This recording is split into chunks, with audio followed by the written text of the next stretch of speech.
The discovery of thousands of fetal remains in Indiana at an abortionist's home last year horrified us all, highlighted a disturbing trend that Indiana has taken the lead in rectifying.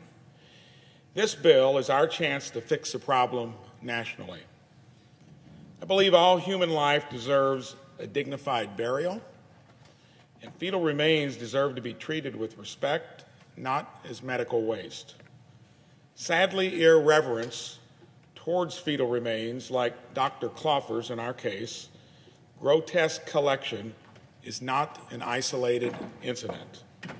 For example, in 2015, a Minnesota hospital threw out the body of a stillborn baby with dirty laundry. Indiana has led the way. Governor Mike Pence signed a law in 2016 protecting the dignity of fetal remains, upheld by the Supreme Court last year in Box versus Planned Parenthood. This legislation, the Dignity for Aborted Children Act, builds on Indiana's success and provides guidelines for handling fetal remains and penalties for failing to respect the sanctity of human life, and ensures that crimes like Dr. Cloffer's have consequences. What the bill does would require abortion providers to dispose of the remains of unborn children just as any other human remains, or to release the remains to the family should the family wish to receive them. This bill does not tell anyone what to do with their body.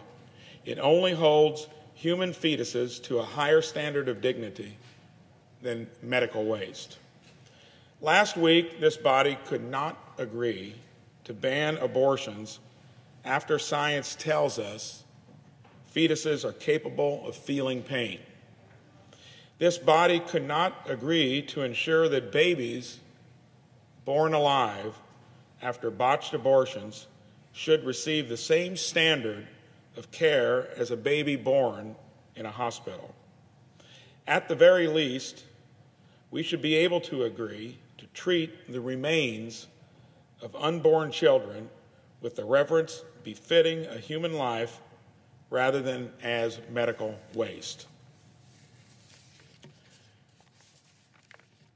Given this, I ask unanimous consent that the Committee on Help be discharged from further consideration of Senate Bill 2590, and the Senate proceed to its immediate consideration.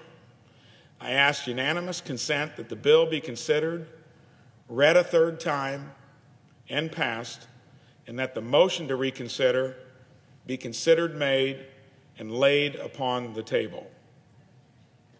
Is there objection? Madam President. Senator from Washington. Madam President, reserving the right to object. We have a serious public health crisis on our hands right now, and we expect it to get much worse. Right now, families across this country are actually looking to Congress to put partisanship aside and put their needs first, and counting on us to listen to experts and make decisions that are guided by science, not by ideology. They need to know that our number one priority and what we should be talking about is public health today. So instead of discussing this harmful bill that will gut reproductive rights and put unnecessary restrictions on medical providers and undermine medical research, which is an absolute non-starter and the absolute last thing we should be doing right now, I think we should be focused on what families actually need us to be focused on, which is the coronavirus outbreak and what it means for them and what we are doing about it. The news of this virus is spreading throughout the country, and the deaths and the illness and the confusion it has caused in my home state of Washington and elsewhere is beyond alarming. The Trump administration has fallen far short of its responsibilities to Washington state and to communities nationwide. Now, I am pleased Democrats and Republicans in Congress were able to put partisanship aside to hammer out the robust emergency supplemental funding agreement that was announced earlier today.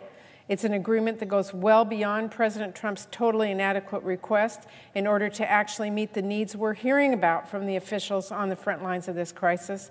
like reimbursing states and local governments who have shouldered the cost of this response so far, or the need to support research so we can develop new treatments and diagnostic tests and vaccines, and the need to make sure that those are available to everyone.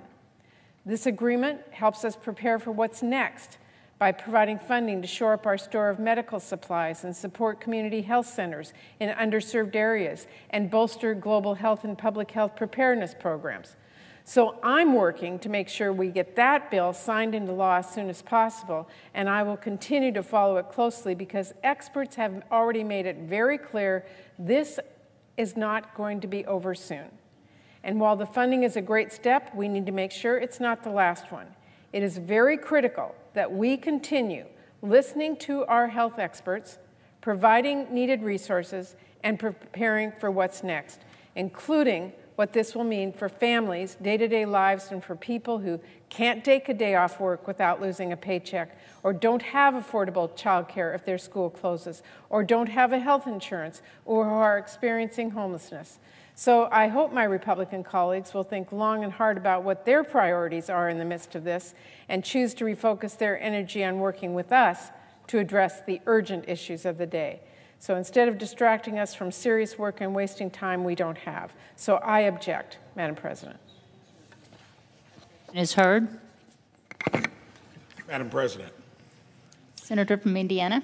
I think if you continue to make the argument with women's health care and that it's mutually exclusive, to consider that, and you define what we're talking about here, banning abortions where there is pain-felt capability, or not trying to preserve the life of a baby born through a botched abortion, adding this as well, not treating the fetal remains with the dignity that they deserve, I think it's increasingly difficult to make the argument that we constantly hear about women's health care. They're not mutually exclusive.